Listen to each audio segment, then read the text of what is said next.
Bħal tarxien Joseph Muscat fakkar kif il-Ministru tal-Finanzi Tonio Fenek f'Novembru li għadda qal il deficit ser ikun 50 miljun euro inqas minn dak tas-sena l-oħra. Iżda minflok fl-ewwel nofs tas-sena id-deficit żdied bi 83 miljun. Joseph Muscat fakkar kif il-Gvern din is-sena għamel ftehim mifrux fuq 10 snin biex kumpanija privata tieħu f'idejha l-lottu pubbliku.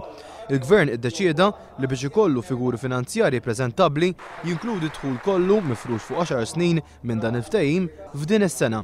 Jiġifieri kun hemm min ikun hemm fil-Gvern għal 10 snin sħaħ mhux ser ikun jista' juri fuq il-kodba finanzjarja tiegħu lanqas euro dħul mill-ftehim dwar il-lottu pubbliku.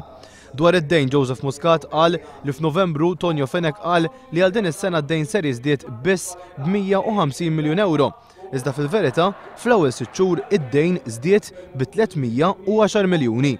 Fakkar kif il-Ministru Fenek huwa l-istess Ministru li l-eks kap tas-segretarjat tiegħu għamel pressjoni fuq kumpanija tal-awdituri biex jirrevedu l-konklużjonijiet tagħhom dwar il-kumpanija Wasteserv, xi ħaġa li hija gravi ħafna tant li l-awdituri rrappurtaw uffiċjalment dan l-intħil.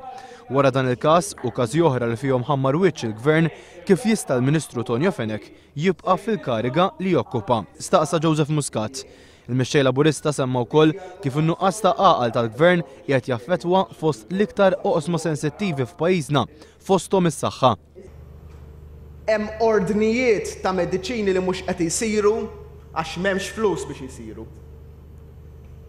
Fejn hemm tenders li mhux qed jitmexxew il qudiem għax m'hemmx flus.